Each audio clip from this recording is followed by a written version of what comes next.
اعوذ باللہ من الشیطان الرجیم، بسم اللہ الرحمن الرحیم۔ آج ہم سورہ القیامہ کی تفسیر بیان کرتے ہیں۔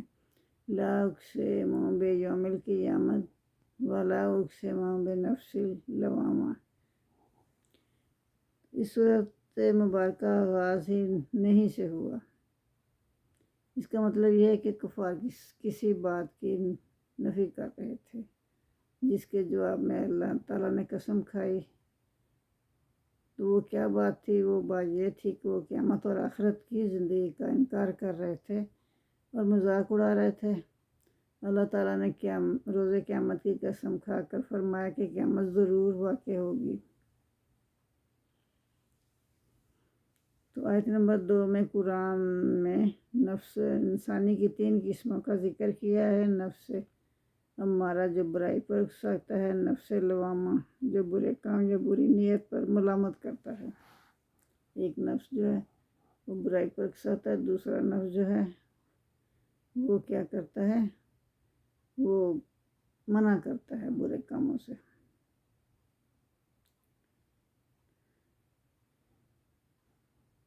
تو اللہ تعالیٰ نے فرمایا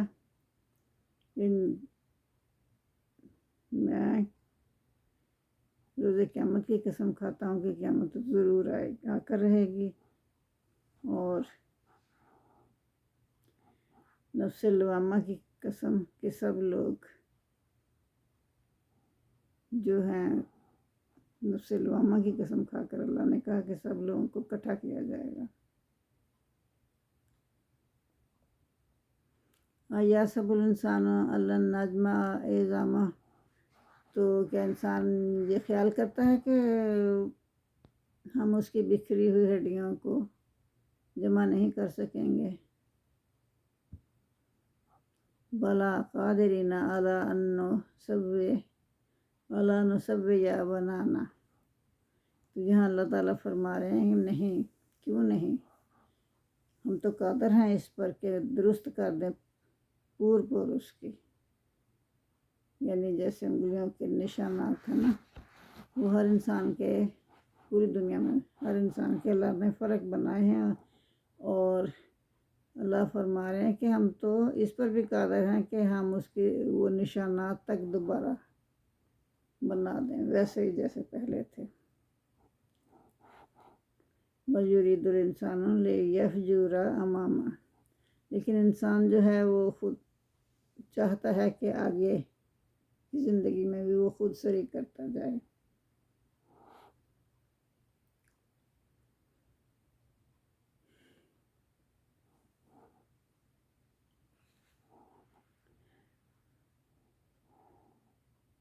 تو آیت نمبر 2 میں قرآن میں نفس انسانی کی جو 3 قسموں کا ذکر ہے، تو اس میں نفس لوامہ کا بھی ذکر ہے جو بری نیت پر ملامت انسان کو کرتا ہے۔ اس کو آپ ضمیر بھی کہہ سکتے ہیں، جو نیکی کرنے اور سیدھے راستے پر چلنے میں خوشی محسوس کرتا ہے، یعنی نفس مطمئنہ یا نفس لوامہ کی قسم کھانے کا مطلب یہ ہے کہ انسان کا یہ نفس جو اچھے اور برے میں فرق کرتا ہے اور برائی پر ملامت کرتا ہے، اس بات کا تقاضا کرتا ہے کہ نیکی کا بھلا بدلہ اور برائی کا برا بدلہ ملے گا۔ نتیجہ یہ ہے کہ خود انسان گواہی دیتا ہے کہ انسان کو اپنے اچھے اور برے اعمال کا بدلہ ملنا چاہیے۔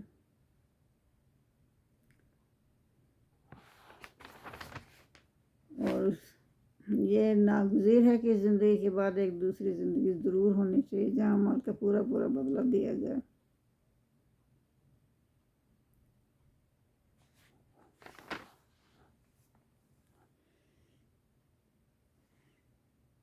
تو یہ ٹھٹھا کرتے تھے، بلکہ مذاق اڑاتے تھے کافر لوگ۔ وہ کہتے تھے کہ کب آئے گی قیامت، لے آؤ، اگر آنی ہے، اگر تم سچے ہو تو پھر لے آؤ قیامت۔ مطلب اس طرح کا مذاق اڑاتے تھے، گنڈا مذاق اڑاتے تھے۔ فَإِذَا بَرِقَ الْبَصَرُ، تو اللہ تعالیٰ فرما رہے ہیں جب خیرہ ہو جائیں گی آنکھیں، چندی آ جائیں گی آنکھیں، آنکھوں کو کچھ بھی نظر نہیں آئے گا. وہ خسف القمر، اور چاند جو ہے وہ گہنا جائے گا، گہن لگ جائے گا چاند کو بھی. وجمع الشمس والقمر، اور جمع کیے جائیں گے سورج اور چاند. وَيَقُولُ الْإِنسَانُ يَوْمَئِذٍ أَيْنَ الْمَفَرُّ، تو اس وقت انسان کہے گا کہ اب میں بھاگ کر کہاں جاؤں. اس وقت اسے سمجھ آئے گی. کلا لا وازر، تو اللہ تعالیٰ فرما رہے ہیں ہرگز نہیں، اسے کہیں بھی پناہ نہیں ملے گی. اِلیٰ رَبِّکَ یومئذ المستقر، تو اس روز تیرے پروردگار ہی کی طرف ٹھکانا ہے. تو آیت نمبر 3-4 میں منکرین حق کہتے تھے کہ ہزاروں سالوں سے انسان مرے پڑے ہیں اور ان کی ہڈیاں ریزہ ریزہ ہو کر مٹی میں مل گئی ہیں، وہ دوبارہ کیسے زندہ ہو سکتے ہیں. اس پر فرمایا کہ بڑی بڑی ہڈیاں جمع کرنا، تو کیا ہم تو اس پر بھی قدرت رکھتے ہیں کہ تمہاری انگلیوں کے پوروں تک کو ویسا ہی بنا دیں جیسے وہ پہلے تھی. پھر آیت نمبر 5 میں انسان اپنی خواہشات نفس کے ہاتھوں آخرت پر ایمان نہیں لاتا. آخرت پر ایمان لانے کے بعد اپنے اوپر اخلاقی پابندیاں عائد کرنی پڑتی ہیں، جن سے بچنے کے لیے وہ آخرت کا انکار کرتا ہے. آیت نمبر 6-9 مذاق کے طور پر پوچھتے ہیں کہ وہ دن آتا کیوں نہیں ہے، کس نے روک رکھا ہے. جواب دیا کہ جب آنکھیں پتھرا جائیں گی، چاند سورج جمع کیے جائیں گے، دونوں چاند اور سورج بے نور ہو جائیں گے، تو وہ روز قیامت ہوگا. جس آیت نمبر 10-15 یہی انسان جو انکار کر رہا ہے نا، مذاق اڑا رہا ہے، اس وقت وہ رائے راست پر آ جائے گا. وہ کہے گا کہ میں بھاگ کر کہاں جاؤں. اس کو اللہ تعالیٰ فرمائے گا ہرگز نہیں، تم کہیں نہیں چھپ سکتے. اللہ تعالیٰ کے سامنے پیش ہوئے بغیر کوئی چارہ نہیں. اس دن انسان کے سارے اگلے پچھلے اعمال اس کے سامنے کھول کر رکھ دیے جائیں گے. انسان اپنے گناہوں کو خوب جانتا ہے. وہ جانتا ہے کہ کس پر اس نے ظلم کیا، کس کا اس نے حق مارا، کس کو دھوکہ دیا، کس راستے سے مال کمایا. جب مجرم اللہ کے سامنے کھڑا ہوگا تو جانتا ہوگا کس حیثیت سے وہ آج اللہ کے سامنے کھڑا ہے. آیت نمبر 16-19 یہاں سے سلسلہ کلام توڑ کر حضور صلی اللہ علیہ وسلم کو وحی اخذ کرنے کی ہدایت دی جا رہی ہے.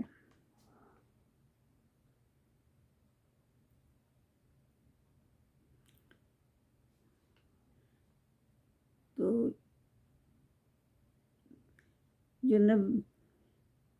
جو نب الانسان، اور انسان کو خبر دی جائے گی یومئذ، اس دن یعنی روز قیامت انسان کو خبر دی جائے گی بما قدم وآخر، جو اس نے آگے بھیجا اور جو پیچھے چھوڑا.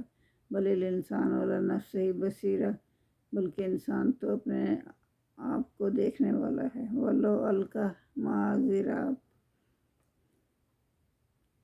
اور اگرچہ وہ معذرت کرتا رہے. لا تو حرک بہی لسانے کا لیتا جالا بہی، اور نہ چلاؤ اپنی زبان تاکہ جلدی یاد کر لو.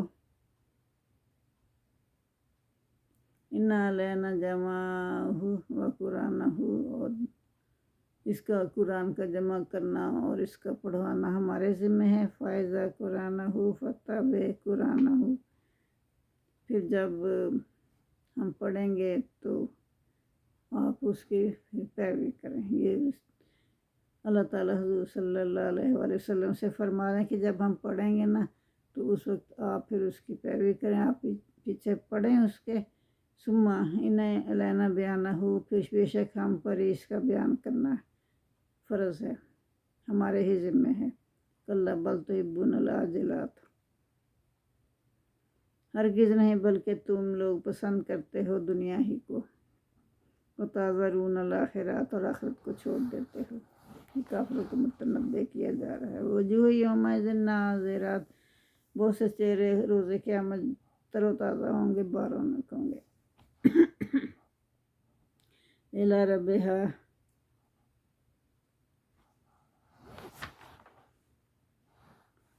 اپنے رب کے سامنے ناظرات اپنے رب کے سامنے کھڑے ہوں گے اور اللہ کا دیدار کر رہے ہوں گے۔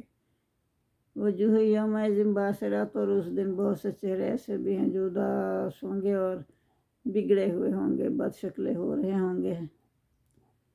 تظن یفعل بها فاقرہ، تو اس وقت وہ خیال کریں گے، کہیں گے کہ ہمارے ساتھ پتہ نہیں اللہ تعالیٰ کیسا معاملہ کرے گا، کمر توڑ دینے والا معاملہ کرے گا۔ کلا، ہرگز نہیں۔ تو اللہ تعالیٰ فرما رہے ہیں کہ ہرگز نہیں، اذا بلغت التراقیہ، جب جان جو ہے گلے تک پہنچ جائے گی، یعنی موت کا وقت آ جائے گا نا، وکیل من راک، اور کہا جائے گا اور لوگ کہنے لگیں گے من راک، کوئی ہے جھاڑ پھونک کرنے والا، کس کو اس مرض الموت سے نجات دے۔ وظننہ الفراق، اور وہ گمان کرے گا کہ اب تو جانے کا وقت ہے۔ والتفت الساق بالساق، اور جب لپٹ جائے گی پنڈلی سے پنڈلی، الی ربک یومئذ المساق، اس دن اپنے پروردگار کی طرف چلنا ہوگا۔ فلا صدق ولا صلی، پس نہ تو اس نے اللہ کے کلام کی تصدیق کی اور نہ اس نے، بلکہ اس نے جھٹلایا، وہ تولا، اور منہ موڑ لیا۔ اللہ کا کلام جب اس نے سنا تو اس کی تصدیق نہیں کی، بلکہ اس کو جھٹلا دیا، اور نہ اس نے نماز پڑھی۔ ثم ذهب الى اهله یتمتع، اور پھر وہ اپنے گھر والوں کی طرف اتراتا ہوا اور اکڑتا ہوا چلا گیا۔ اولا لک فاولا ثم اولا لک فاولا، پھر افسوس ہے تجھ پر، پھر افسوس ہے تجھ پر۔ آیا سب الانسان یترک سدی، کیا انسان یہ خیال کرتا ہے کہ اس کو یوں ہی چھوڑ دیا جائے گا، اس کو کوئی بدلہ نہیں دیا جائے گا اس کے اعمال کا۔ علم یکن نطفۃ من ماء یمنیٰ، کیا وہ منی جو رحم میں ڈالی جاتی ہے، وہ اس منی کا ایک قطرہ نہ تھا؟ کیا تھا اس کا وجود؟ کچھ بھی نہیں تھا، کوئی حیثیت ہی نہیں رکھتا تھا۔ ثم کان علقۃ فخلق فسویٰ، پھر اس کو اللہ نے لوتھڑا بنایا، پھر اس کے اعضاء کو درست کیا۔ تو یہ جو اکڑتا ہوا چلا گیا، اس نے کوئی اللہ کی باتیں نہیں سنی، قرآن کی باتیں نہیں سنی، تو یہ وہ شخص ابو جہل، مفسرین کہتے ہیں کہ وہ ابو جہل تھا۔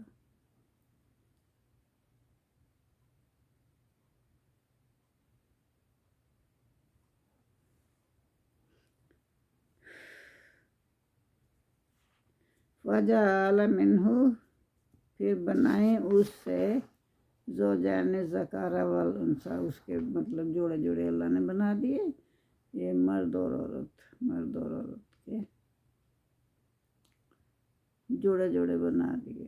الیس ذالک بقادر علی یحیی الموتیٰ، تو کیا اس خالق کو، یعنی جس نے سب کچھ پیدا کیا، وہ اس پر قدرت نہیں رکھتا کہ وہ مردوں کو دوبارہ اٹھا دے، زندہ کر دے دوبارہ سے؟ وہ تو ہر چیز پر قدرت رکھتا ہے، تو مردوں کو بھی وہ زندہ کر سکتا ہے روز قیامت۔ جزاک اللہ۔ تو سورہ القیامہ جو ہے وہ اختتام کو پہنچی۔ اللہم صلی علی محمد وعلی آل محمد کما صلیت علی ابراہیم وعلی آل ابراہیم انک حمید مجید۔ اللہم بارک علی محمد وعلی آل محمد کما بارکت علی ابراہیم وعلی آل ابراہیم انک حمید مجید۔ ربنا آتنا فی الدنیا حسنۃ وفی الآخرۃ حسنۃ وقنا عذاب النار۔ یا میرے پروردگار، یا میرے مولا، یا مشکل کشا، میری مشکلیں آسان فرما۔ ہم جو تھوڑی بہت کاوشیں کر رہے ہیں اپنے دین کے معاملے میں، اللہ تعالیٰ تو ہم سے قبول فرما۔ جزاک اللہ۔